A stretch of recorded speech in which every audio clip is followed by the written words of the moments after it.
Welcome to Tales from the Dorkside. That's right. I am Brad Reed. I am joined by Gog. Hello. No last name included. That I don't need one. He doesn't want one, nor does he need one. Yeah, I sold it actually. Oh, yeah? How much Yeah. did you get off of that? Oh, like $35. Oh, well. In hindsight, I probably should have asked for more, but I was kind of thinking like, right, currently I'm jobless. So I'm selling anything and everything. Yeah. If you want to buy my last name, if you want to buy our podcast, investors welcome. which is funny. We're gonna talk about a few things today. We're gonna talk about the latest Hellraiser movie on Hulu. Some other stuff that's just come out, and then of course, what we're gonna do every episode, we're going to we watched along and we recorded our watch-alongs of Tales from the Darkside. Yes. Which was a show back in the 80s. It was one of my favorite shows growing up as a little kid. It scared the bejesus out of me. And I love horror movies. Like, I don't know. There's, I like horror movies. I like horror shows. I like horror books. Oh, yeah. Yeah. Just like the whole vibe. Yeah. The whole spooky vibe of horror. And Tales from the Darkside just really stuck out to me when I was growing up. Now, as people will see, if they never watched it, or a lot of people do, like I asked people and they actually do remember it more so than I kind of thought. Because it's not even, like I've got the DVDs, like the complete series here, but it's not you can't stream it anywhere, right. Which is, I don't even get that. Like, that seems like that'd be an easy one. Yeah, like especially on Shudder or some other platform like that. It'd be perfect. Yeah, so... but me and Gog, we are watching every episode. We're doing like a watch along, and we're for these episodes we're going to bring out the best of like those little bits. Yeah, and we got some clips. Yeah, we'll show you what we thought was funny from those Yeah. episodes, or interesting, or whatever. Right. But yeah, for sure. At some point, and I think we might as well just put out the unedited watch along too for those who are interested. Anybody that wants to throw on the DVDs and hear our commentary. And you'll be able to find this podcast pretty much everywhere you find podcasts. That's right. Spreaker, iTunes, or they don't call it iTunes anymore, do they? Apple Podcasts. Apple Podcasts. YouTube. Yeah. All those places. And then there's a ton of other places. So if you watch my other podcast, Nerds to Men, or listen to it, you'll be able to find this one all those places. So. Yes. And of course, Gog, an original nerd. That's right. Yeah. That's right. So let me ask you this before we get going too much further. Did you remember Tales from the Darkside? I did not. So there were some anthology series that I do remember as a kid, and specifically like Are You Afraid of the Dark? Stuff that was kind of more geared towards kids, I think. Oh yeah. I think my mom was a little hesitant to let me watch spooky stuff because she didn't want me having nightmares or things like that, but I still gravitated towards it anyways. So, like, even growing up, like, my mom used to read me Stephen King stories and stuff. Yeah. And, I mean, I'm sure she left some of it out. And in fact, I was watching, when this movie came out the first time, and I was watching it the other day, and it reminded me of this. The Mist. Do you remember that movie? Did you see the movie? I haven't seen the movie. Oh, you haven't? No. Oh, man. That's something we're going to find out, and I don't want anybody out there judging me, is there's plenty of horror staples that I think I've missed over the years, and a lot of that, like I said, growing up, I wasn't allowed to watch a lot of the stuff, and so there's just certain things that I haven't seen, but it doesn't make me any less of a fan of the genre. Yeah. There's plenty of room for everybody. Hey. There's plenty of different flavors when it comes to horror. I don't have Showtime, so I'm not watching Let the Right One In, the TV show yet, but we were talking about this the other day. Did you end up watching that movie? I haven't yet. I didn't want to overload. We already had like 4 movies we were going to talk about today, so I didn't want to completely overload myself. Yeah, maybe we'll talk. Maybe you'll watch it by the next show, and Yes. we'll talk about that. That sounds good. I'm almost tempted to get Showtime to watch the show. I haven't heard anything yet, whether it's good or not, so we'll update everybody on that later. But yeah, so there's a lot of that. And surprisingly, I've seen so many horror movies and stuff growing up. And there was just so many other stuff that I wasn't allowed to watch because we were like Southern Baptist and, but like, how did I watch Silence of the Lambs as a little 8-year-old. No, or I don't know. I don't remember how old. 8-year-old going around. Hello, Clarice. Yeah. Oh gosh. So I don't want to spoil The Mist for you now, but I will say the ending of the movie is quite different than the book. And I was like, man, my mom must have just left that out because that was pretty horrifying, you know. And then, but yeah, that's how I grew up with horror movies and stuff. Yeah. So, I want to mention one other thing. Like me and my buddy Nugget, some of the people watching this, they may have remembered like a year ago that we were doing it was called Conformist Peach Cobbler, a horror pod. And we called it that because that was like the name of our little punk band we never started. Oh, nice. And we actually had one podcast. We did one episode a long time ago. We called it that. And then we were like, nah, nobody ever needs to hear this. So that was back when we were both on the radio and whatnot. And so we were like, what should we call the new pod? And that's what we called it. And then we ended up, it didn't stick, but right after that one ended, I was like, man, I want to still do a horror pod. And so like that's when I got the Tales from the Dorkside idea. Yeah. And so I was looking it up and I was making sure that nobody calls their pod that. Yeah. Well, now it's October. Right. So I was looking it up just right before the show started because I was getting all paranoid about it. And there is a Tales from the Dorkside on Apple Podcasts. Oh, no. Yeah, but listen, it says, here's the only episode, one episode. Welcome to the Dorkside, episode 1. Now you're listening to this podcast. And so it says that it kicks off just a couple of nerds talking about the good old NES. Is that the Nintendo Entertainment System? Yeah. Okay. So I'm going to keep the name. Yeah. Because they did this in February and then apparently retired. Okay. Yeah. So we're going to keep the name. It may end up be called Tales from the Darkside Pod, wherever you're looking these up, wherever you're finding these. Yeah. Or if we need to change it to just the Dorkside. Oh, yeah. That's not a bad one. I want to keep it, though. The Dorks. I don't think anybody who's only done one episode is coming after us. No, we're gonna take over. So I have had, and I feel bad, I have had to chase a few people off the Nerds to Men name. Yeah. Because they'll want to spell it nerds with the number 2. Oh, yeah. And, we do the Roman numeral. But it's like, well, our Twitter's nerds to the number 2 men, yada, yada, yada. So I've had to be like, hey, guys, we've had that for like 10 years now. Yeah. 6 seasons, but 10 years. Yeah. 1,000 years. Well, the first season was like 2 years. Like, because I wasn't, if you remember, like, I like to name all the episodes like quirky names back then and stuff, and so like we weren't counting how many episodes and what season. And then lately I've been anyway, that's a different podcast. It's in the same universe, you got dorks, you got nerds. Well, there's a couple shows that we're going to talk about that I'm going to end up talking about on both. Oh, nice. So, hey. But what are some of your favorite horror movies, Doc? Well, Tusk, obviously. I love Tusk, and Tusk is one of those. Such a divisive movie. Exactly. It's one of those, I feel like sometimes when I meet new people, because I don't make new friends hardly anymore. No, it's just, I think that's part of being an adult. Yeah. But when I meet new people, I show them Tusk. And if they hang around after, then I know we're going to be friends. Yeah, absolutely. And I think, normally they don't. Yeah, and I've shown it to some people that have gotten like legitimately pissed off at me that I've had them waste 2 hours of their life. It's a great movie. But and I think you need to appreciate it from like not only a horror standpoint but a comedy standpoint. Yeah, and it's a goofy movie. It's not grotesque. Like it's unsettling. It's not like overtly funny though, but it is like subtly funny. Yeah, like when Johnny Depp detective is going up to him and he's acting all weird. He's like, "I found a spider in the potty hole." Yeah, it's strange. I really enjoy strange things like that. House of a Thousand Corpses was one of my favorite as a teenager. Yes. It's weird. I was trying to think back to like where it all started, and like I always just really loved Halloween and getting dressed up. I'm wondering if there's like a correlation between like the dopamine rush from all the candy that I got on Halloween that like had this like reward thing going on in my brain.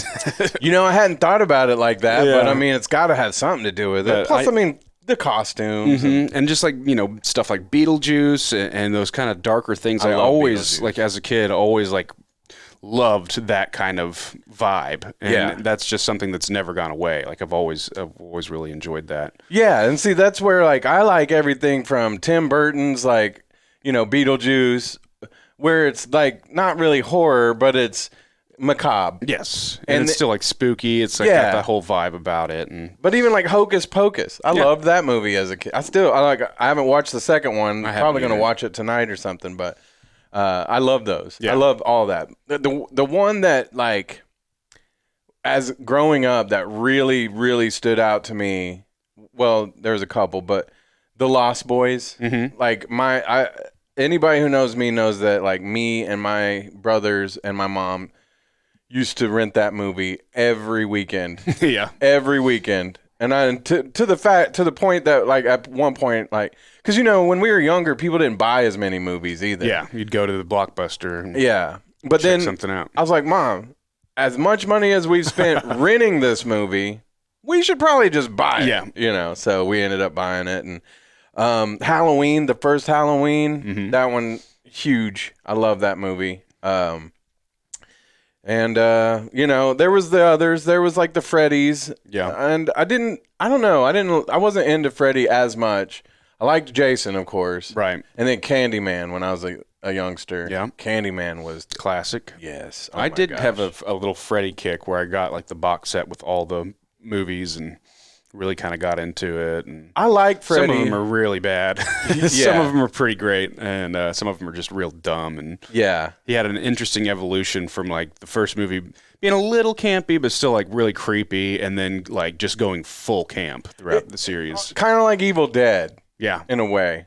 But Evil Dead did it where they embraced it because it was like they were funny. Like the first movie, even though it was unintentionally funny. Yeah, just because of like the special effects. Right, and Bruce Campbell's over-the-top performances. He's just inherently, like, kind of the cheese ball, but, like, so amazing at doing it. Yeah.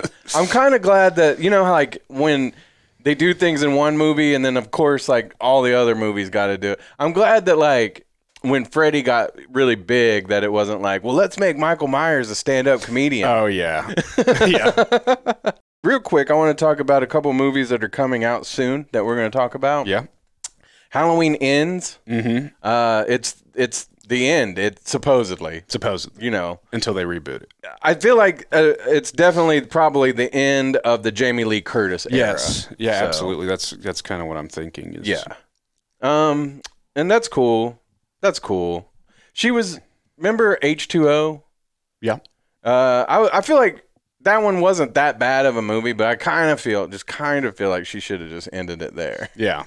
But these last ones weren't too bad. I liked them. The second one I liked better than the first one. Yeah. And the newer ones. And then this movie. Did you ever see Terrifier? I don't think so. Oh, Gog. This isn't like anything that anybody would call cinema. But it's about a killer clown. Oh, yeah. Okay. Yes, I'm familiar with. I don't know if I've seen it or not, but I definitely know that face of that creepy clown. Yeah. And I'm pretty sure, like, I think it was. I don't know if it originally came out on like one of the streamings or something, because I think I watched it on Netflix. Yeah. But it's going to be out in theaters. So there's just a couple ones that we're probably going to talk about soon. Yeah. So everybody can look forward to that. All right. So you want to jump into some of these movies that we've been watching lately? Yes, let's do it. Couple movies, couple TV shows. It's the perfect time of year for that. It is. That's why it took me a minute to get this podcast off the ground, but I feel like October is the best. Yeah. And then, of course, somebody beat me to the nail. Oh, I think it's like the best time and kind of the worst time to try to do this because there are so many horror movies coming out right now. Yeah. So it's like, crap, like which ones do we pick to actually watch and talk about? And yeah, that's, well. I guess it's not a bad problem to have, though. Even with the other pod, I run into that, like. Oh, yeah. And so, like, there was a time where I was like, I got to watch them all. I got to watch every TV show that's nerd related. It's too much now. And I just said, nah. I'm just going to watch what I want to watch. Mm-hmm. And if Cameo watches one that I didn't, then he can talk about it. Right. And because, yeah, It's way too much. Yeah. All right. So this one just hit Hulu for all of you who are streamers, which I feel like most people are. Do you have regular cable still? I don't. Yeah. I mean, I probably pay as much as regular cable is, like the variety of streaming services that I sign up for free trials and then forget to cancel. I know. It's fucking bullshit. And then I'm like, well, I might as well keep it. It's only $5, and then you have 7 of those. And Yes. Which, by the way, it's a horror pod, so we're going to curse. yes. We're going to curse. We can swear if we want to. We can say whatever the hell we want. Oh, we have such sights to show you, Gog. Okay, so the new Hellraiser, is it a remake? I don't really know, because it's just called Hellraiser. Yeah. Like the Scream that came out wasn't really like a remake or a reboot. What were they calling that one? Like a soft reboot or something? guess so. But is that what this one is? A reboot? Yeah, I guess I would put it in the reboot. I don't know though. Like, why would category. you need to reboot a movie that like just put out a sequel like 3 years ago? Oh, I don't know. I think it came out like directly to Netflix or something. Yeah.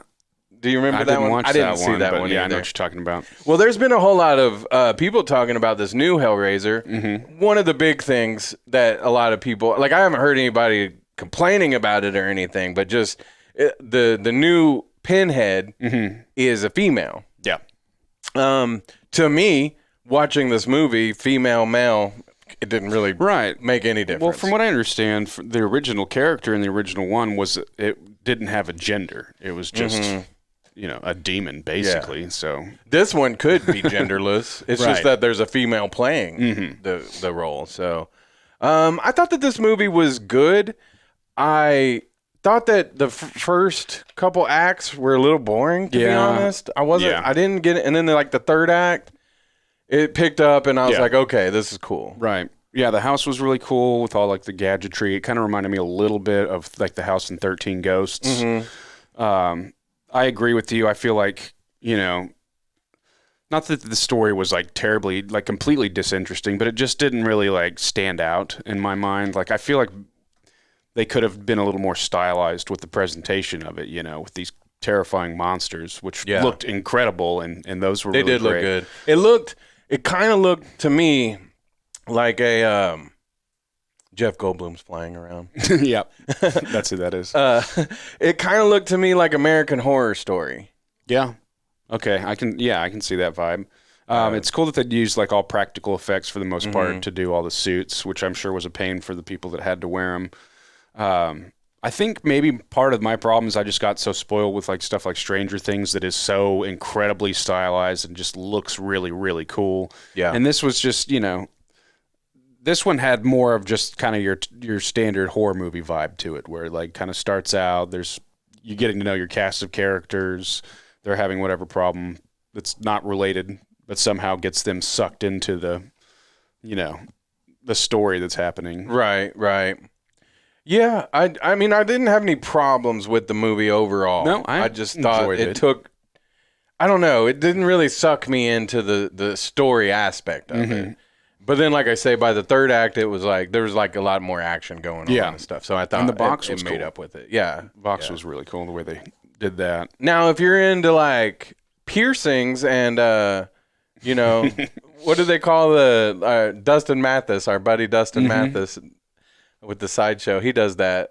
What do they call it? Oh, suspension. Suspension. If you're into that, you're going to love this movie. Oh, yeah. You're going to love it. Yeah, they take suspension to the extreme on this one. Now, me and Gog used to be in not the same band. We were in a couple different bands. Yeah. But we played a show together, and I believe you were still with Everybody Panic at that time when we played the End of the World show. Yes. Now, I can't remember. I don't remember what side of the stage you were on, but I was on the side of the stage where Dustin and his group were right next to me. And so I'm up there playing the bass, and because we're both bass players, I think that's why we love each other. That's right.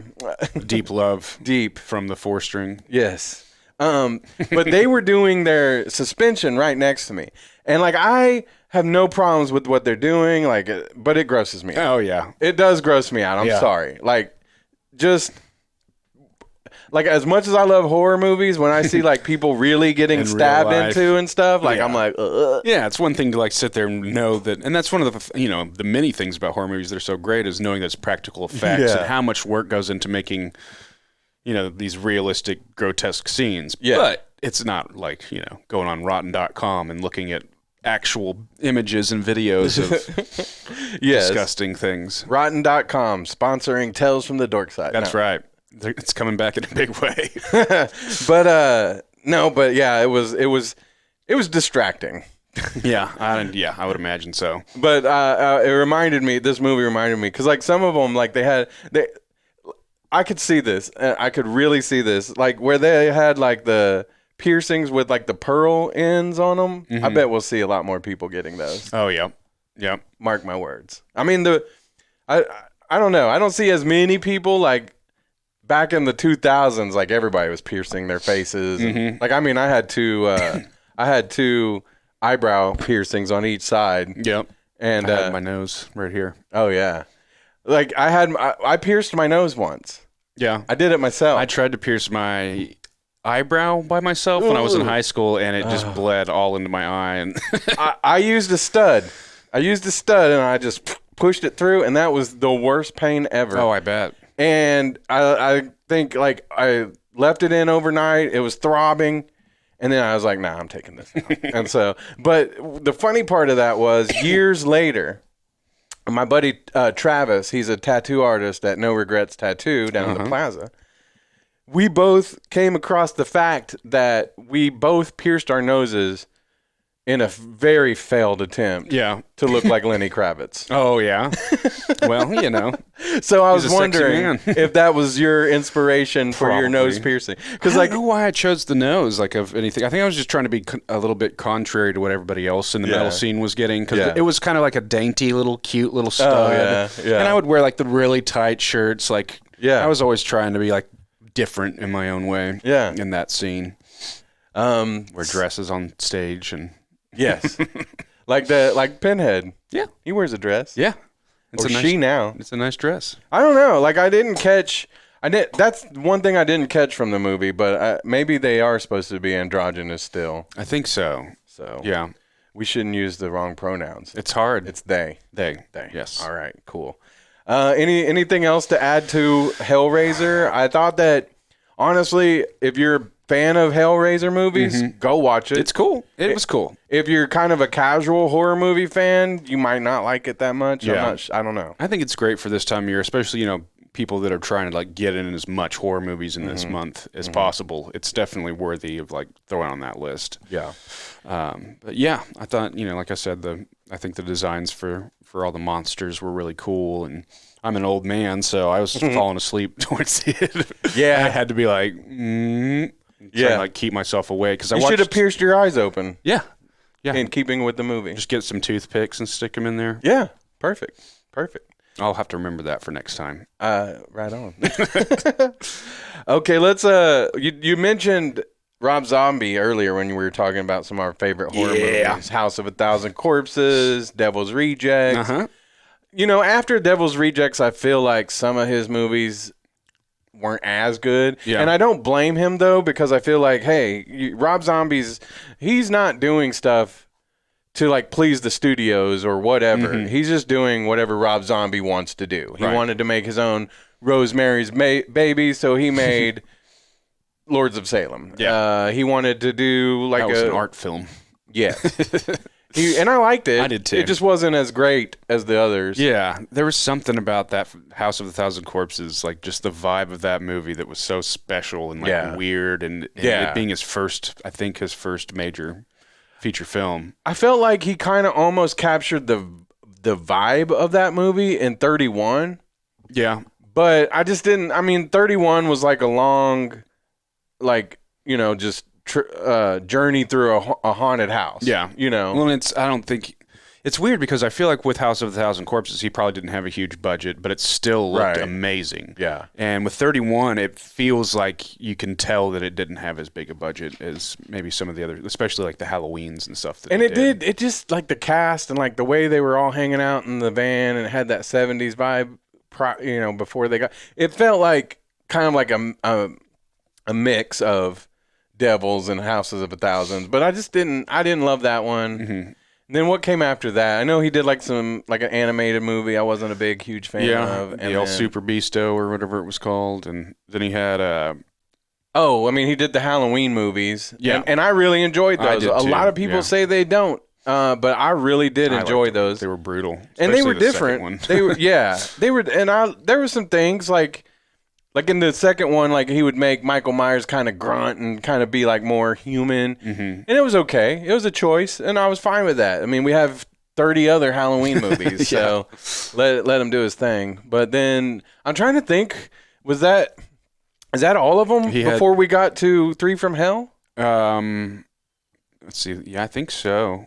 It seems like there's maybe one we're missing. It does seem like that. But like 3 from Hell was another one that I didn't watch it. You didn't watch it? I haven't watched it. Oh my gosh. I was afraid that it was going to suck. I don't think it sucked. It wasn't the Devil's Rejects. Like it wasn't, and of course, Captain Spaulding, like, he was not doing too good by that time. Yeah. And died pretty shortly thereafter. So he doesn't even have a huge part in this. Yeah. And it's like, man, without Captain Spaulding, let's just do something different. Right. Okay, so that brings us up mostly without us getting on the internet. If we missed anything, let us know in the comments. Yeah. Or wherever. You assholes! Just scream at the radio, scream at your phone. Yeah. But the Munsters just dropped on Netflix. And I wasn't surprised at all when I saw that it wasn't going to go to theaters because I saw the previews and I was like, this looks hokey. Yeah. But it's supposed to, right? I mean, I had a great time watching it. Did you ever watch the original Munsters on TV? I watched the original Munsters. I'm not sure if I saw because I know they kind of did some reboot type stuff. The Munsters Today. Yeah. That's the one that like I watched more than anything, like back in the day. And also, I got to tell everybody, I hate the Munsters in one regard. Like I love the Munsters, but I hate the Munsters because everybody can, if you're watching the video, you can see my tiny little forehead. Like I grew up, everybody always called me Eddie Munster. Oh. And I hated it. Yeah. I hated it. Yeah. And now, if I was on the radio again now, I might even, like, I don't know, should I change my name to Bradley Munster just for this show? Yeah. But I really did. But I really loved that show in the 90s. And so this version of the Munsters looked a lot, because it was in color, of course, this one in the 90s. It looked a lot like that one. And of course, the old one, too. So it was supposed to be super hokey. Now, the ending, which we won't spoil it, but the ending was stupid. It was so dumb. The very end, you know? Yeah. So stupid. But, like, you can't really expect it, I mean, to be... It's the Munsters. Yeah. So... I've seen very mixed reviews. Oh, yeah. There's a lot of people that absolutely hate it. I didn't hate it. I thought for what it was, I enjoyed it. It's not something I'm going to like trot out and watch over and over. No. I have I don't know. My whole opinion on it is, well, I had fun. I might have been in a little altered state of mind. You should be. That might help. You should be. I might have had a little goofy grass or something like that to motivate. But I think, okay, so the way I look at it is it seems to me like it's supposed to be a kids' movie, right? Yeah, yeah. And that's not to say that, like, that gives leniency. There's plenty of kids' movies that are, like, great movies for all ages. Yeah. But my whole thing is, like, this could be a great entry point for families and for younger kids to, like, really get into the genre of horror and, like, macabre and spooky stuff. So, like, let it be that. Like, sorry if you're, like, a, you know... If someone's a Rob Zombie fan out there and they're, you know, got their panties in a bunch because it didn't have a bunch of gore and stuff like that. Yeah. And, you know, there were some parts of it that were really pretty stupid. Yeah, but they were. I did enjoy the origin for, like, the dragon that lives under their stairs. I did enjoy that. Yep. Visually, though, I mean, it was very striking. I love the colors. Oh, yeah, absolutely. You know, it was obviously all done on, like, a sound stage or whatever. Well, just, like, even the graphic design that went into the posters for Herman, like, at the clubs and stuff, like, if you just pay attention to these details, like, it's definitely very detail-oriented. Yeah. Yeah, that was funny, too, though, that Herman was in a band. And, yeah, that was... That was pretty good. The one criticism I always hear, and I actually thought this was maybe her weakest movie, was everybody's always like, "Wow, he puts Sherry Moon Zombie in everything. Why?" And I'm like, "Well, auteur directors, that's what they do." Like Tim Burton for the longest time had, I'm blanking on her name now. Helena Bonham. Yeah. Bonham Carter. Because they're divorced now, aren't they? Yeah. But they were married, and she was in some of his stuff. And, that's just how it goes. Like, there's lots of Quentin Tarantino uses a lot of the same actors and stuff. There's certain directors that I feel like they get along really well with certain actors. Yeah. And so they want to continue working with them because it's fun to do. and it says, like, okay, I know that's a Wes Anderson movie. I know that's a Rob Zombie movie because the actors and, all of it. So, and he did have a lot of, like, his usual cast of actors in this one as well. Which was cool. And then some people that, I don't think had been in his stuff, like the dude from Lost. Yeah. He was funny. He was funny. So I thought it was cool. Now, it is his only PG movie he's ever made. And so, it was funny because somebody said, are you excited because now parents can show their kids a Rob Zombie movie? And he's like, I don't have any kids, so no. Like, that doesn't mean anything to me. Yeah, the kids are going to see that and be like, I want to watch his other movies, Mommy. Please don't. Now, here's my criticism. And it's not like really of the movie, but I'm just saying, when I go to watch a Rob Zombie film, I want to see House of a Thousand Corpses, Devil's Rejects. Yeah, for sure. So if I'm going to give Rob Zombie some money to make a movie, I don't want him to make Munsters. Yeah. I mean, but again, it is what it is. Right. I thought it was I thought it was decent. I wouldn't have gone to see it at the theaters. So the fact that it was streaming made it even better. Oh, yeah. Any final thoughts? Oh, not really. I mean, I think it could. I don't think it's gonna get a sequel or anything. But I thought that the way that it ended would spin off into doing, like, they could do a series. You know what I mean? Yes, like a limited series on Netflix or another streamer or something like that to set it, because now it's set up to be more of what we know, as opposed to, like, most of the movie is kind of like a prequel origin story type of a situation. Yes, and I really do think we'll probably get a sequel or limited series. I hope we do. I would like to see the series. I think that would be fun. Doing like 22 to 30-minute episodes. Yeah. I think that would be a fun way to go about that. Let's talk about a couple of series now. Actually, one's a series. Let's go ahead and jump into Werewolf by Night first. Okay. Yeah. Save the heavy hitter for the last one. So Werewolf by Night is it's a Marvel entity that's on Disney Plus. Yes. Now, after watching it, I'm so disappointed that this isn't a TV show. Yeah. That I'm not, because I don't know. I have to imagine we're gonna get more stuff in this like, I don't know, storyline or whatever you want to call it. Yeah, there's like 3 or 4 characters I think that we'll definitely be seeing more of. Man-Thing. Yep. Yeah. And then the werewolf, and then the lady that ended up with the bloodstone. Yes. Like, this show was amazingly done. I thought that it had like that spooky vibe. I love that they did it in black and white. Right. It felt like an old type, and like the way they did his werewolf makeup and stuff, he looked like the Wolfman from old.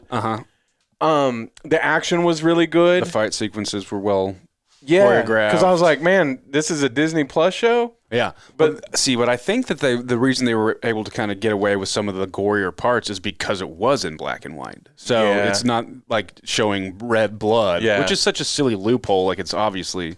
Well, and the way they did it kind of still left some things to the imagination. So it wasn't like... If you're like, oh man, should I let my kids watch this? Is it too gory? No, it's like really not at all. But they had some nice, like, for the gore fans out there, there were a couple of parts for it being Marvel and Disney. Yeah, because I got a 10-year-old nephew, and he is into horror stuff, but he doesn't want to watch anything too scary, or and of course his parents are like, they don't want him to watch anything too gory and all of that. So I told him, I was like, this is perfect. You should watch Werewolf by Night. Yeah, it's really cool. I really dug it. And again, That's the biggest thing. I'm just sad that it's a one-off. Like, man, they got to do something more with that, because there's a few TV shows on now that I'm like, I'll watch them, but this really got me like excited about it. Right. And I think it kind of goes back to the whole thing like I was talking about with like Stranger Things, where it's like these really visually stylized things are just, I don't know, they're really captivating to watch. Yeah. And they did a great job. And it has BB from Frasier. So any Frasier friends out there, the older Frasier's lady. coming back. Yes. Which we'll talk about.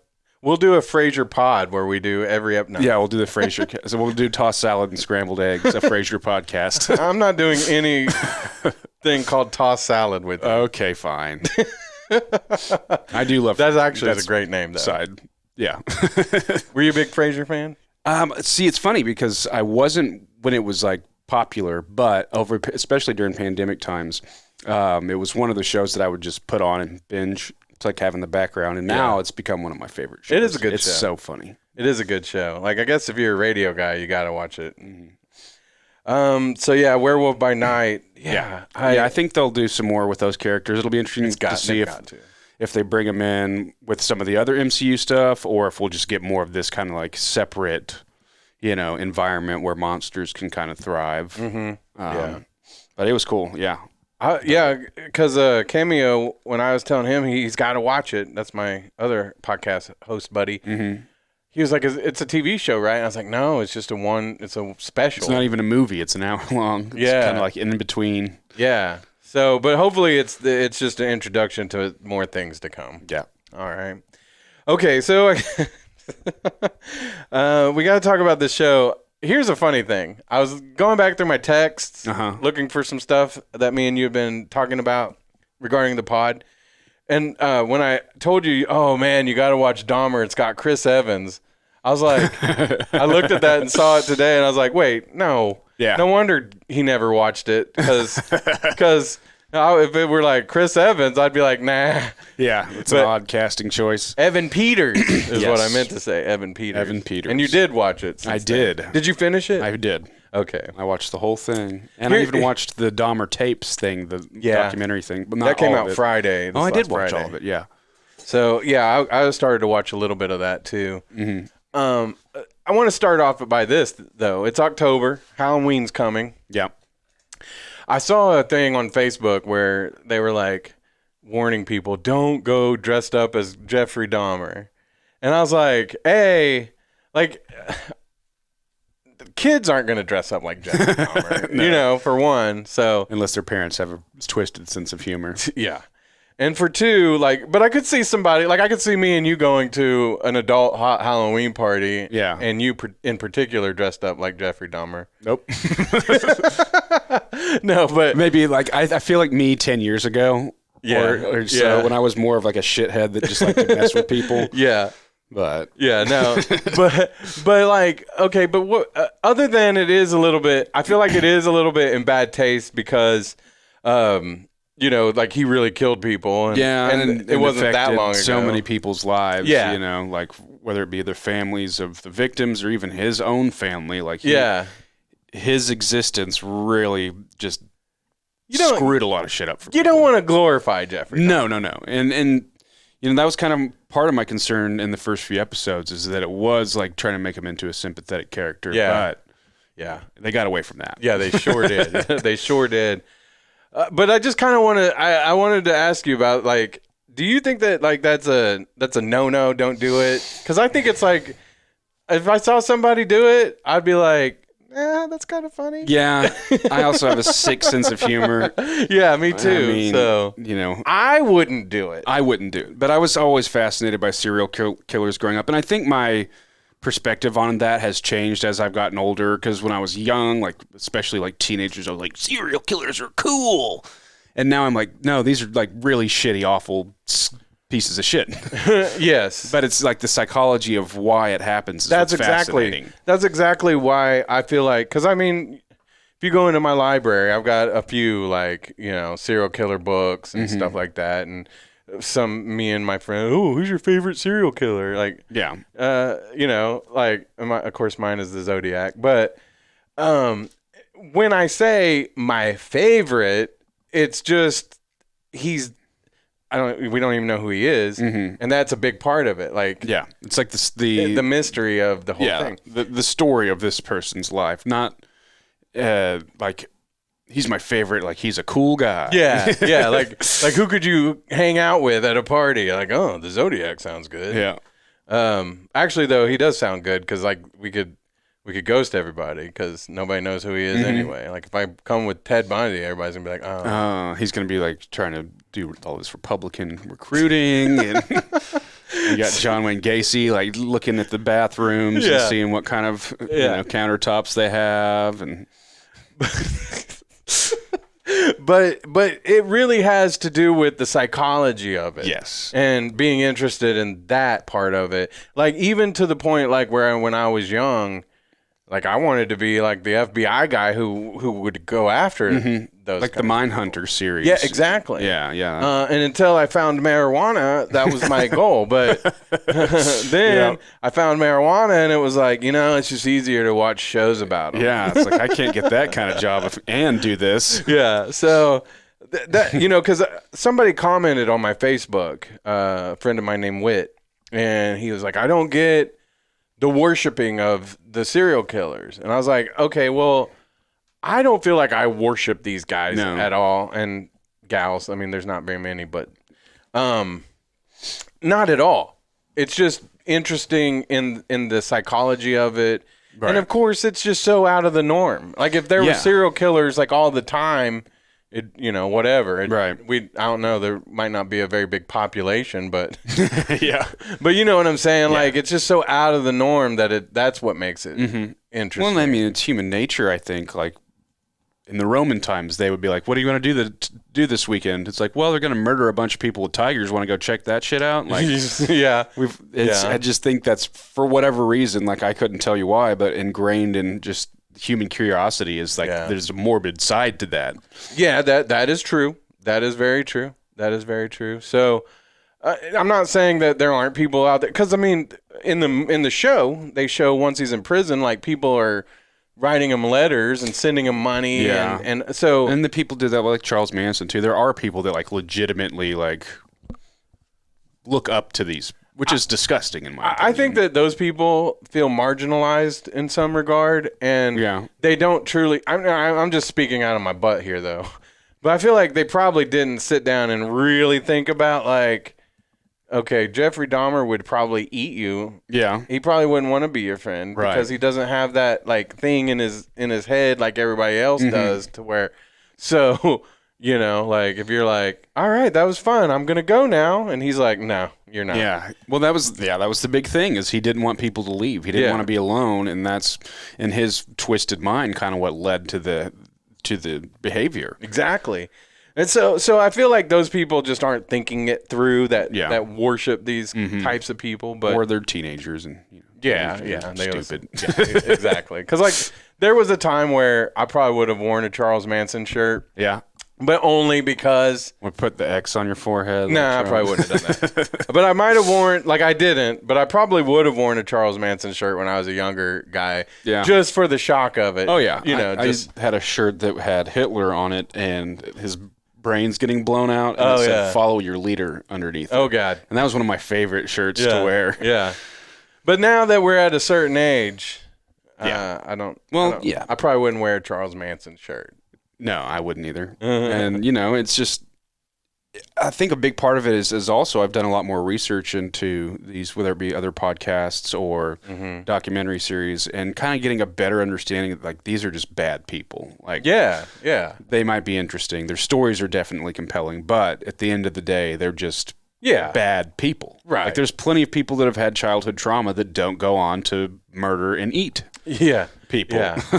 But then again, like I say, like even the Charles Manson story, it's interesting because you look at like his whole life growing up, and like he was in and out of prisons from a young age.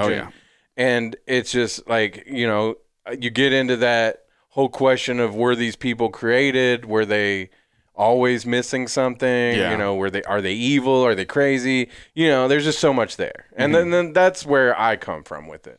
So back to the show, though. I mean, I feel like that they did a really good job of not glamorizing him. Because like you said, in the first couple episodes, it was kind of like, oh, this is kind of a fun guy. Like, not fun, but he's going out to the clubs. Partying. And they're getting like the cinematography of this show, I thought was beautiful. Absolutely. Yeah. There was some scenes and they're not supposed to be, but they were. Yeah. Like when he's sitting up on the roof and he's got the bone that and he just, like that was a very beautiful scene, the way it was filmed. Mm-hmm. But then when you think about what's going on there, it's like the context of it. That's super creepy. Yeah. So, but they did a lot of that throughout the show that I really appreciated because I'm into that kind of thing. Yeah. But yeah, they definitely towed that line of let's show Dahmer and what he did, but then the rest of the series, it felt like there was like a halfway point where it was all about the people who were affected by him. Right. Yeah, like the episode about Tony, like that one got me.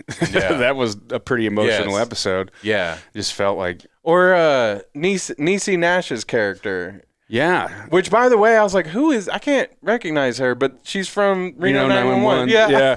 Yeah. So, but like that lady... She did great. Yeah, she was great. And that lady, and for that matter, that's what like struck me like the most from this show was like the people that live next to him. Like she could hear it. Yeah. She knew. Right. She knew. She wasn't just like, I think something's going on. Yeah. She knew what was going on. Nobody would pay attention to her, and that poor kid, that 14-year-old that like, oh my gosh.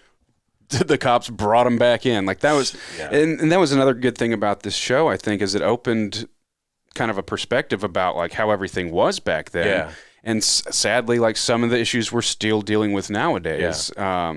You know, communities not being listened to, the fact that those police officers ended up getting their jobs back and then getting like awarded, even though they essentially delivered that kid right back to him. I was kind of like, it took me a second getting into this. I'm not sure if you're familiar with the comedian. His name's Joe Pera.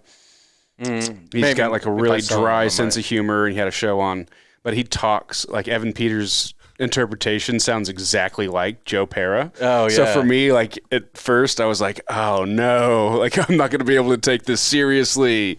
I posted this on my Facebook. Do you remember Geeks and Freaks? Freaks and Geeks? Yeah. Freaks and Geeks. Martin Starr's character. Yeah. He sounds, and like they wear the same glasses. Like I thought he was like, I was like, he might be doing an impression of him from that show. I'll show you Joe Pera later, but it sounds just like him. Yeah. He even has the glasses too. Yeah. And then it's got the dad from Step Brothers as his dad. Yeah, his dad was amazing in this show. Like, he did great. Yeah. He was awesome. The acting was pretty phenomenal from everybody that was on there. Yeah. So if you were going to, like, if I were like, all right, Gog, you got two costumes here, pick which one. Jeffrey Dahmer or Indian Chief. Which I can say Indian because but Native American Chief. I just wouldn't go. Nah, I mean, I'd have to do Dahmer. If those are my only two choices. Can I mash up the two? No. Because if you wear the Native American Chief, I'm going to Dahmer you. Oh, okay. Yeah. All right. That's fair enough. Because I don't want you to go. Thank you. No, that was creepy. But I love Dahmer. Like, gosh, that was a great show. It was. It was really well produced. It's one of those where you're kind of watching it feeling like this is how I always feel about like The Devil's Rejects. Because The Devil's Rejects is actually one of my top favorite horror movies. Like, I love that movie. The soundtrack, like the way it was filmed, all of it.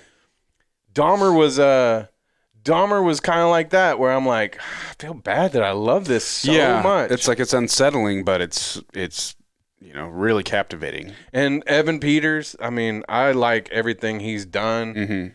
He did a great job of portraying Dahmer and just kind of how much of a shithead he could be sometimes. I think I said this on the Nerds to Men pod, but like, you know how like playing the Joker fucked Heath Ledger all up? How in the hell does Evan Peters walk away from this without? Because like he had to like really like, I don't know if he's a method actor, and like in fact I feel like there's a big push in Hollywood right now where like a lot of people are like going away from. They're like, don't do that. Yeah, yeah. It's not a necessary. Yeah, But to be in that headspace for however long it took to do a 10 series, hours worth. Oh my God! Like, I wouldn't want to be around him, to be honest. Yeah, so. you're gonna have to have a cool down period after that for sure. But there's just so many like weird little things. Like after he gets arrested and finally gets arrested, and he's sitting there talking to his dad, and he's just like, "How's grandma?" Like, don't we need to address the elephant in the room here? That I just like my son just had 14 skeletons taken out of his house. Yeah. Oh my gosh. So. And then when he's in prison and he's like, holds up the chicken wing and he puts the ketchup on it. Just being like a shithead. Just like, come on, man. Although, like, to me, yes, he's taunting those guys, but like, is that like even though, again, this might be reading a little more into it, but like, is that like a survival mechanism in prison? Very well because might be part of it. I mean, he did get killed in prison, so like he had a target on him once he got there. But yeah, that was interesting. Very, very interesting. I probably would watch this series again. Yeah, I wouldn't mind going back and watching it again. Although I need to like decompress. Yeah, have some salad. Yeah, have a nice salad. Do a juice cleanse. Yeah, no meat for a couple of weeks. I thought it was interesting. I think it was on maybe the last episode or the second to last where they brought John Wayne Gacy in there for just half a second. Yeah. Like the fact that he was baptized on the same night that that was kind of an odd coincidence. Yeah, it was. It was, but then do you wonder if like Dahmer knew that and kind of set it up? Like did it on purpose? Yeah, because I don't think he came off as like a real super genius, like because some people were saying, he's obviously targeting black and homosexual men because they're not going to be as important to the cops or whatever. Yeah, the cops were really grossed out by homosexual activity, so it seemed like they're like, ooh, like. But the fastest they could get away from it.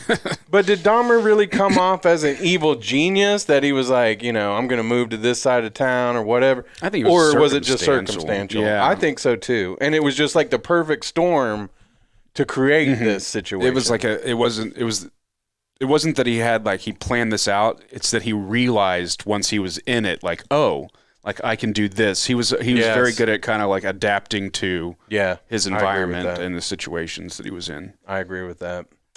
All right. Well, Dahmer was such a great show. There's a couple other shows I want to mention that we will review at some point.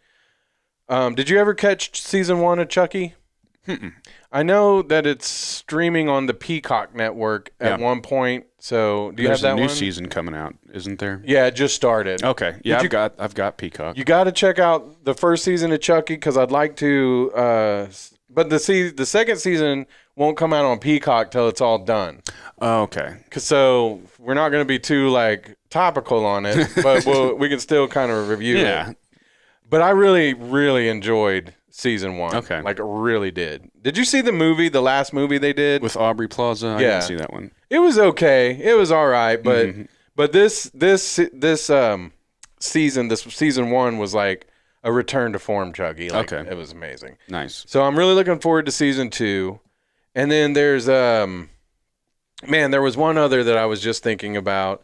We had talked about Let the Right One In, so I want to see that.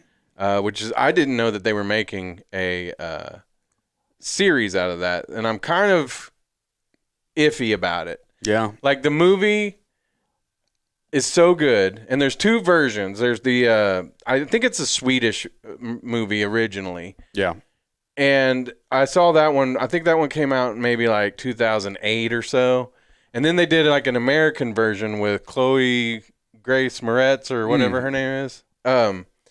She played Carrie as well in that remake. And it was good too. It wasn't it's a good story. So they did okay, but the original one is the one. Okay. So and then so I guess let's talk about the show that we're all here for basically. Yeah. Tales from the Darkside. Tales from the Dorkside.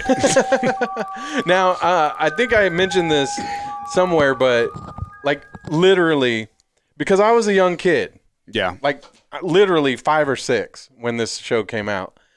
There's some episodes that like I didn't see with my eyes. Yeah. I heard them because like as soon as that, because like what we would do is like me and my brother, we would make like a pallet in the living room, get all the blankets and we'd sleep over, in the living room, and we'd fall asleep watching shows or whatever. And so like it'd be late, and my mom would watch Tales from the Darkside, and as soon as that song came on, that song just scared me so much as a kid. I'd be like, whoosh. Yep. And so like there was especially one that I can't wait till we get to. It's about like a monster like up in the mountains. But that one, I remembered it for like 20 years. And finally one day I was like, I'm going to look it up and watch it. Because like I remember the whole episode just from listening to it. And it was great. But some of these I also think you can find on YouTube. Yeah, I found some clips. Oh, I was going to say, because YouTube in the last few years, they kind of got rid of a bunch of stuff, especially like it's hard to find like Saturday Night Live or different stuff that from the older days. So, but you'll still see some clips. Yeah, for sure. But yeah, so if you're at home and you're like, man, you need to get it on DVD. Yeah. And man, when it comes out on Blu-ray, I'm going to snatch that up too. But it's not even like it was 4 seasons. So it didn't even last that long. Yeah. But the first episode was called Trick or Treat, and this one was written by George Romero. Have you ever heard of George Romero? Yeah. Yeah, he's pretty infamous for a certain subgenre of horror movie. Yeah, and there are a couple of other notables. One of the featured, because like every show, like coming up, and that's one of the fun things to like watch is like the guests, like because every show is going to be different. Yeah. It's an anthology series, and so like Christian Slater pops up. Oh, nice. But I'm pretty sure this was like before Christian Slater was even really known, and so, but the dad from Alf, he pops up in this first one. Okay. Trick or Treat. Yeah. And the whole premise for this episode is this guy has a house where now is he paranormal in some way? I can't remember. Is he like the devil? Or, I don't know. You know what I mean? He's a kooky old man. Okay, but like there was some sort of like supernatural twist to it. It seems like because he like all these kids' parents like have borrowed money from him or something, and like this, so they all owe him. And so basically this guy likes to get the kids to come into his little haunted house that he's made of his house on Halloween night. And if they can survive it or whatever, if they can make it through, then he'll forgive the parents. Yeah. And so what you see is that the parents are kind of like pushing the kids. Yeah, they're like, exploiting their children. Which, like, hey, kid, it's time for you to earn your keep. Yeah, I mean, I would probably do that too with my kids. If somebody was like, listen, I'll pay off your car if you let your, we're all spooky. Sorry, people listening, watching at home, our video. What has happened is we've got ghosts. There we go. We've got Vincent Price and Jeff Goldblum flying around. So, back to if somebody were like, I'll pay off your house. All you got to do is make your little nephews come through my haunted house. I'm like, are you going to eat them? You just got to let me scare the shit out of your kids, man. Like, do it. I'm for it. Yeah. So it's very good. I think this is a good episode. I believe there are more iconic episodes to come that I can remember as a kid, but this one was a good one too. Yeah.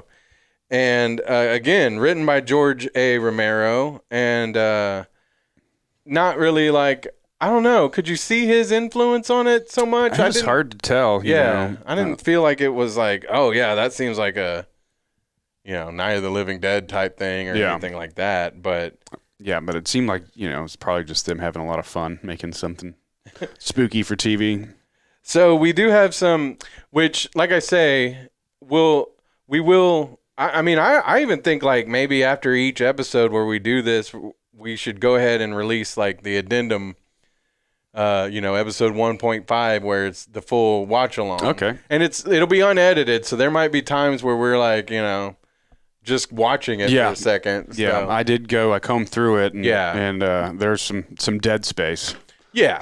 But, if it's something when you want to like throw on the show and then play this at the same time. Yeah. Get our perspective on things. Because I used to do, me and a buddy used to do a watch along pod.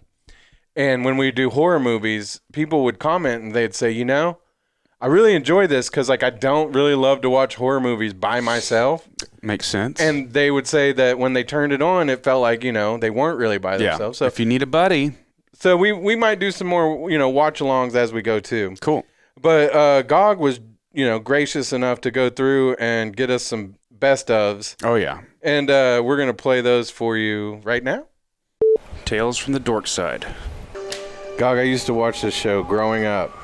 Yeah. Every I don't know if it came on like every night, like in syndication, or I just remember my mom watched it a lot.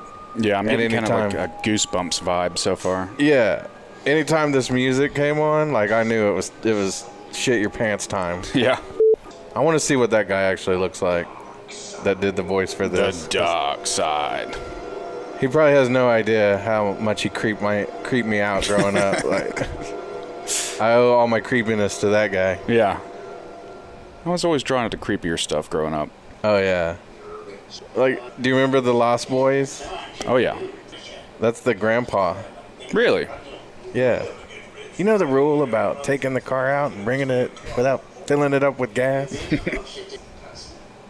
George Romero. Yeah. Huh. Yeah, I think Stephen King had some that he wrote.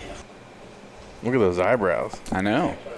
You know what's great? Like, in the 80s, everything was different, And so, like, these guys, they're in their 40s. Right. Yeah. They're teenagers. Yeah. We're 40 now, and we look like we're in our late 20s. Well, we at least dress like we're in our late 20s. Well, that might have something to do with it, I guess. Because, like, people back in the day, they're like, they looked older. They just had to get a job as soon as they turned 18.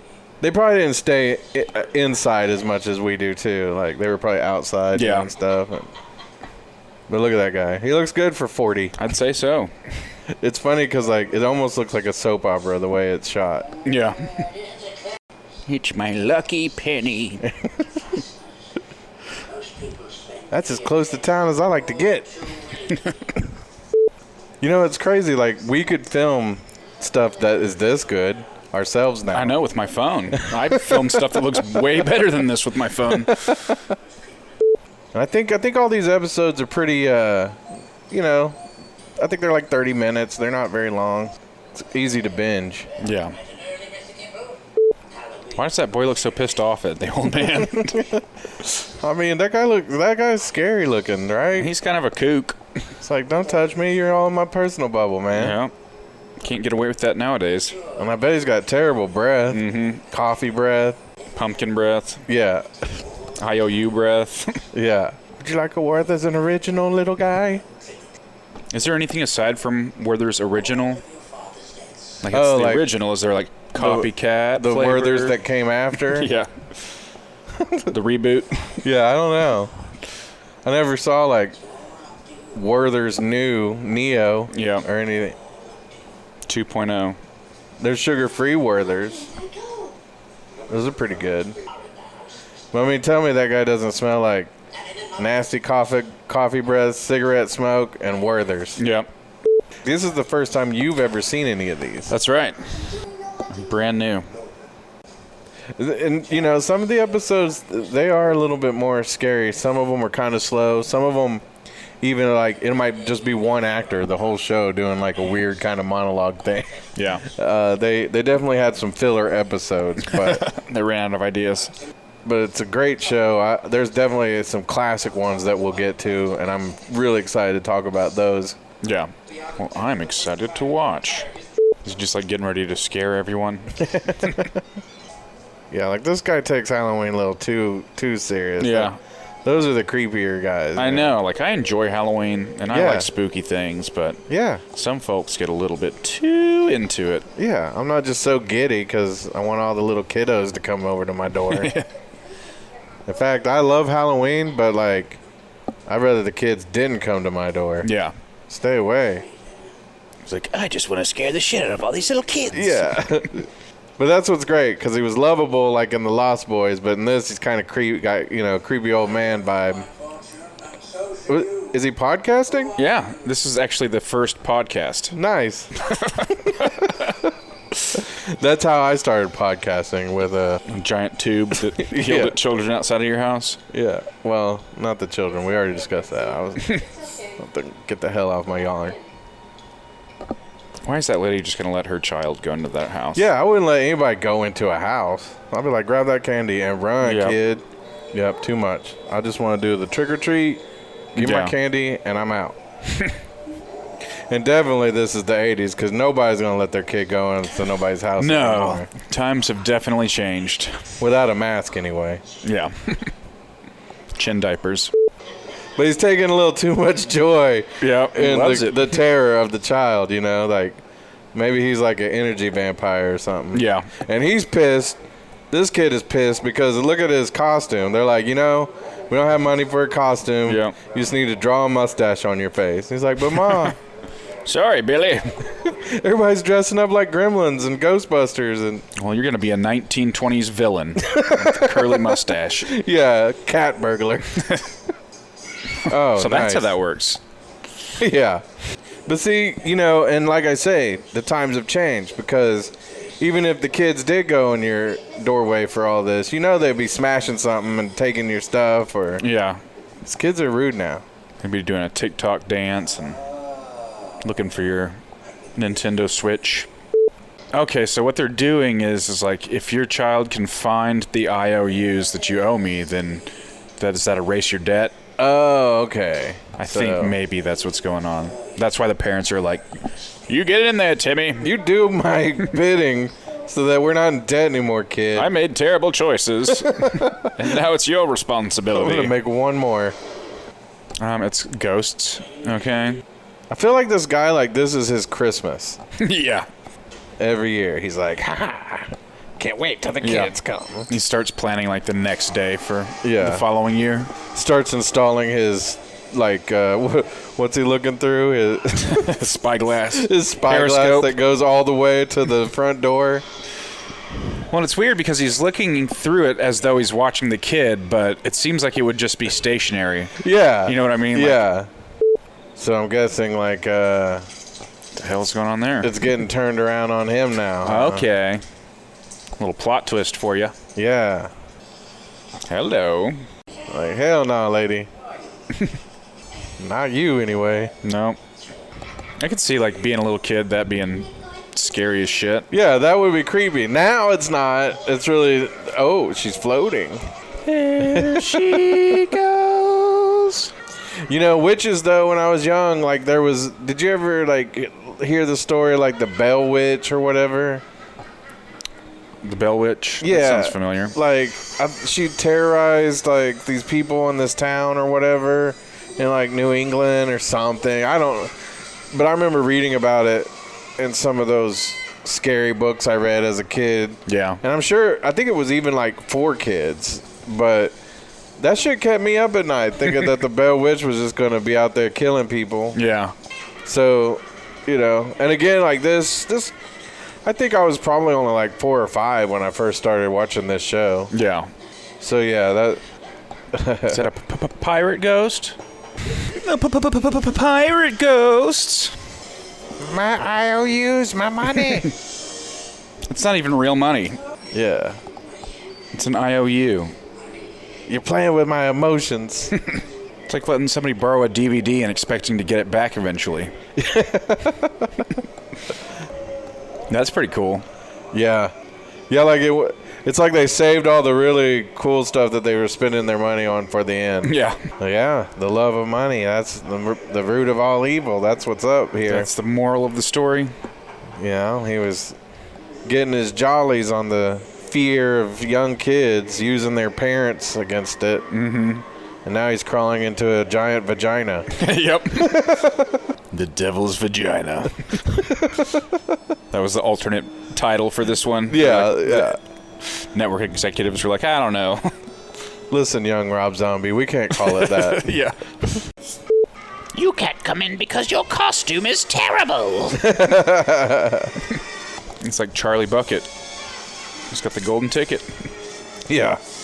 They just keep throwing shit at him.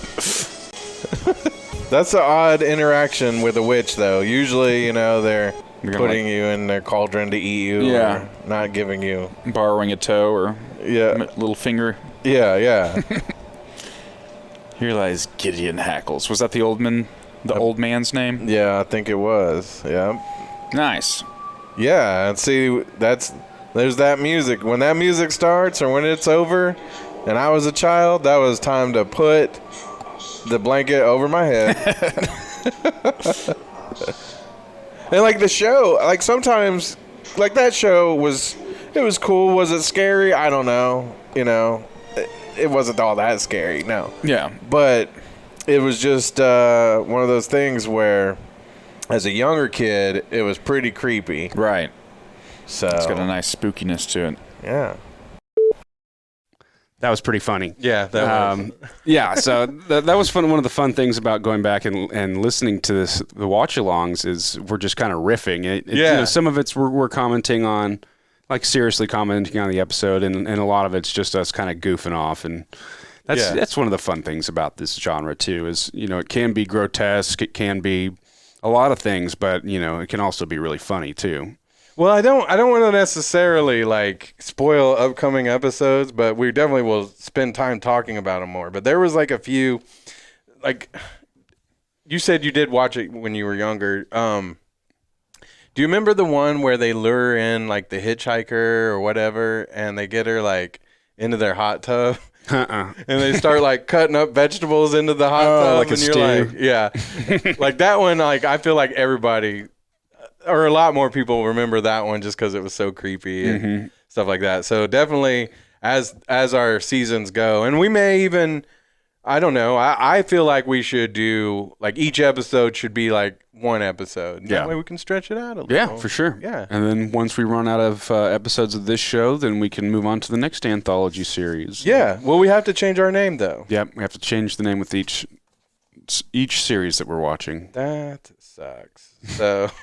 No, we don't have to do that. No, I think we should. Just new branding. Well, there were so many, like some of the others, like there was Friday the 13th. Yeah. But it wasn't about Jason. It was Yeah. about a guy who was in an antique shop. And Oh, yeah. I don't know. There's the Twilight Zone. Yeah. There's Tales Outer from the Limits, Tales from the Crypt. Yeah. Then you have your more kitty ones like Goosebumps and Are You Afraid of the Dark? Yeah. Yeah. And even American Horror Stories Oh, yeah. is a new, like, they have their version of the horror anthology series. There's a new one coming out that's Guillermo del Toro's doing this month.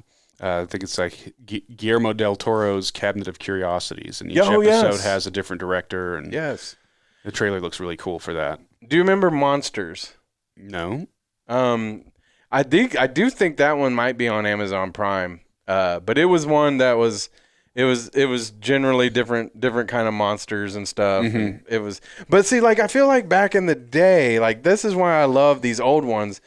They were just like, they had a little bit of that goofiness to them. That Oh yeah, there's like a flavor, like the 80s, 90s, like horror stuff, because it's before they had a lot of like CG. Yes. And especially on a television budget, I would imagine, like, Yeah. it's going to be a little campy because you're doing a lot of practical effects and things like that, and it's on television, so you're not getting super gory or anything like that with it. One of the interesting things that I think they did well with this series is a lot of times having just like one or two actors in an episode, one or two locations. It creates this sense of like claustrophobia to a degree. Yeah. That's the funny part though, is like it was that, and then I was like, was it budget? Right. Probably so. Where they like, okay, for this episode, it's just you. It's just Jerry Stiller in a room all by himself. Yeah. Just try to act like you're creeped out about something. Yep. Of course, there is the Tales from the Darkside movie, too. So, we'll have to do that one as well. I feel like we'll save that one for like after we get through the like the 4 finale seasons. So we got a lot of episodes, guys. That's good. Yeah, like we're gonna make this last. So I came up with a fun idea to basically create some random generators to come up with an idea, so we can sit here and riff about horror movie that doesn't exist. Yes. God created this, by the way. Like you are very talented because. I just used a free no, website. Don't tell everybody how you did it. Okay. I won't take the magic away from it. But so basically, there's a few categories. There it is. So we're going to start out with a horror subgenre. Okay. Hold on. Sometimes this thing's a little finicky. All right. So here we go. Now this is just it's gonna give us a title, and we got to come up with like the plot. So this is a creature feature. So okay. There's like grindhouse, sci-fi horror, like the different subgenres. So you spin the wheel, it gives you a prompt. So we got a creature feature, which that'll be fun. And then the next thing we're going to do is we're going to have a director. Come on. And it's just going to generate directors. That's funny. Yeah. So I built the lists, and then you put it into this little deal, and it spins the wheel, and it gives you a random output. Right on. All right, we got a Tim Burton creature feature. We're off to a good start here. That actually sounds pretty good. And then we're going to pick a holiday to center it around. Oh, okay. Maybe. Come on. Ed Wood. That's my favorite Tim Burton movie. Oh, it's a good one. I love that one. I love when they're sitting at the funeral of oh man, who's the vampire? Bela Lugosi? Yeah, Bela Lugosi. And they're all sitting there and they're talking about how much this other guy looks like him from the side because they're going to use him to finish up the movie. Oh yeah. And he's like, they're like, I believe it was Bill Murray who has this line that I love where he's like, well, let's hear him call who plays Frankenstein? Damn it, I can't remember. I don't remember. Back in the day, he's like, let's hear him call him a cocksucker, because Bella didn't like that guy, Boris Karloff. There you go. Yeah. So we got Memorial Day holiday. Okay, Memorial Day. Not wouldn't have been my first pick. No, but the hey, wheel decides. Speaking of, yesterday was OU Texas. Yeah. What horror movie takes place around OU Texas? What's that? Tales from the Dark. Texas Chainsaw Massacre 2. Yeah. It takes place at a radio station. Okay. During OU Texas weekend. Interesting. Yeah. Just all right. Little. We got weapon of choice here. Okay. Dynamite. Dynamite.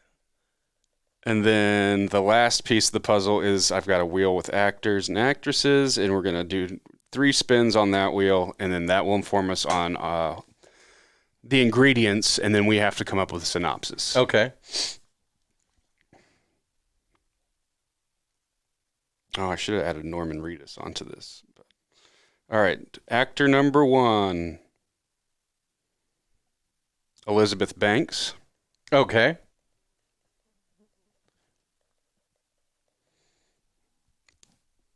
Was she in Slither?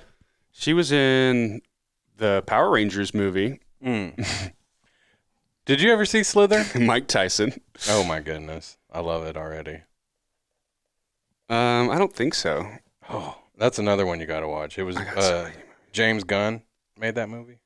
And Danny DeVito. Oh, perfect. All right. So there's our ingredients. We've got a creature feature directed by Tim Burton, taking place on Memorial Day, starring Elizabeth Banks, Mike Tyson, and Danny DeVito. And somehow we have to have dynamite incorporated into this whole scenario. Which works because it's Memorial Day, fireworks. And Tim Burton, do people do fireworks on Memorial Day? I think so. Okay. They do now. Tim Burton, this would be his second time working with Danny DeVito? Yeah, because of the Batman. That I know of. Batman Returns. All right. So let's see. What kind of creature do you think would be popping up here on Memorial Day? On Memorial Day.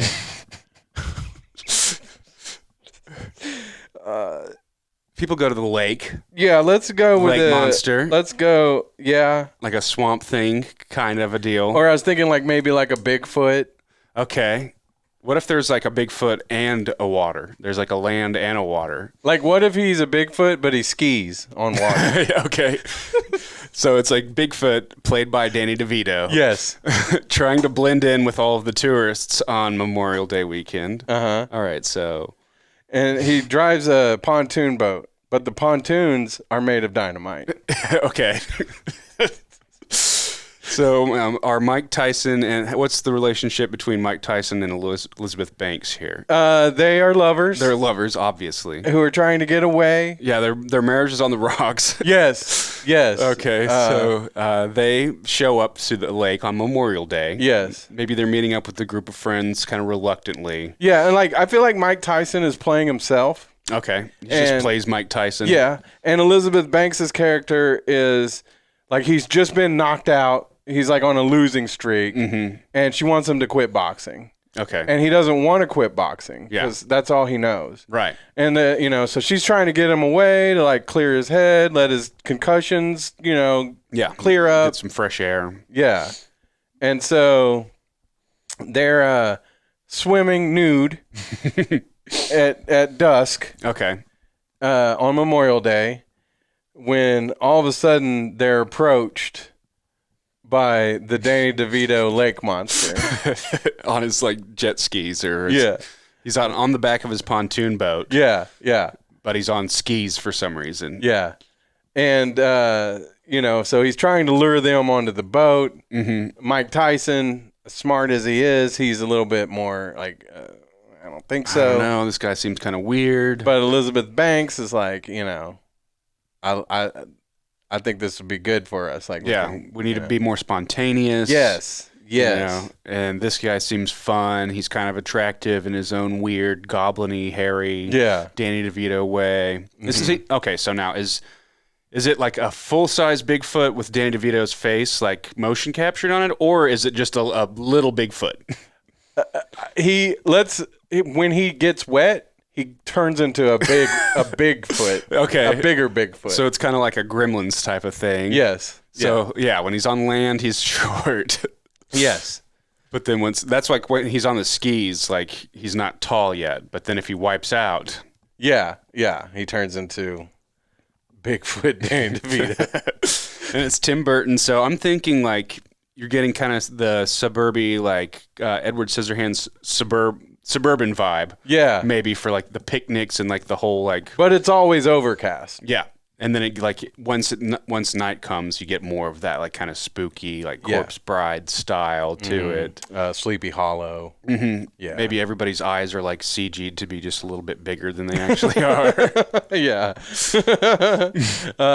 Helena Bonham Carter is in it. Of course, she has to show up. She's like the witch that really like she runs the lake. Mm-hmm. And Danny DeVito's character, he's cursed by her. Okay. To turn into this Bigfoot. Because he did something to wrong her. Was it like a love thing, or did he steal something from her? I don't know. He made fun of her behind her back. Yeah, I mean, she's a lake witch, right? Mm-hmm. And he worked maybe there at the lake. No, like she every night she'd go out and she would set like her jug lines. And he was stealing fish off her jug lines in the mornings, and so eating them. You can't do that. Yeah, that's a no-no. That is a no-no. So she cursed him to be Little Bigfoot. Maybe that's the name of the movie. Little Bigfoot. Yes. All right. So what's kind of like the conclusion here? Because obviously there's going to be some sort of situation where Mike Tyson and his wife, played by Elizabeth Banks, has to stop Danny DeVito, or maybe, okay, I have an idea. Yeah. What if initially it seems like the conflict's going to happen between them, but then they all end up having to team up to fight the witch. Yeah, like played by Helena Bonham Carter. They fall in love with little Bigfoot. Start a throuple with him. A throuple. And even though Mike Tyson's a little hesitant, he can't deny Dan DeVito's little Bigfoot. Yeah. Yeah, he's not attracted to him when he's little, but then when he sees him for the first time when he's wet, he's kind of like shaking off his... Yeah, he's got sweat dripping all over his bald. Uh-huh. But this is, it's a great opportunity for Mike Tyson to get out of just the only thing that he knows, which is boxing, and kind of like it's a segue into the next chapter of his life with his beautiful wife and his beautiful, I guess, husband? Yes. Yes. And so they have to... They crash their dynamite boat into the witch's castle. The witch's or a cabin or it's like a floating cabin on the lake. Okay, yeah. I like that. Like it disappears. Like people don't always know where it is, but they need little Bigfoot to see it because he's got the gift of sight. Is this a Kevin Smith movie? No, it's Tim Burton. Okay. So they crash into it with the dynamite. They blow her up. Yeah. But they don't see. We don't know if she died for sure. Yeah. But then, they kind of leave it open for a sequel. Yeah, because you got to have Labor Day. Yeah. Yep. And then so they then it's them sparring. Yeah. Playfully. Right, and they take over the lake. Yeah. Like they move to the lake. Yeah. But then like the very, very end, Elizabeth Banks starts becoming the new witch. You see like the gleam in her eyes. Yeah. Yeah. Like she's watching them sparring, having a fun time, but she's kind of like she got that stank eye. Yeah. Yeah. And then that leaves us open for Labor Day. I love it. I don't know if I love it, but that's a movie. That's a movie right there, folks. Oh, and this is we're going to do horror movie generator pretty often, right? Yeah, as long as you're down to do it, I've got plenty of things on the list. I can't wait. And and if you're out there, you got money, like if you love the idea. Yeah. I mean, it's our idea, so you can't steal this idea. Yeah. Tim Burton. We got it on tape here, Tim Burton. Yeah. And I might even, if it's something people want to see, I might even do a little Photoshop and make a fake movie poster for it. You should make a fake movie I think that would be pretty hilarious. Little Bigfoot starring Dan DeVito. Mike Tyson and Elizabeth Banks. I love it. Cool. All right. High five. We did it. Yay. Hey, so thanks everybody for listening, and we look forward to sharing a lot more horror stuff with you. We'll have all the social medias, the Facebooks, the TikToks, the YouTubes, the Instagrams. We'll have all that stuff up and running, so if you want to follow along with what we're up to, and we might even start doing a little Twitch stream here and there, do some gaming. We got plans. It's going to be great. Yeah, so if you're a fan of the horror genre, hang out with us. Tales from the Dorkside.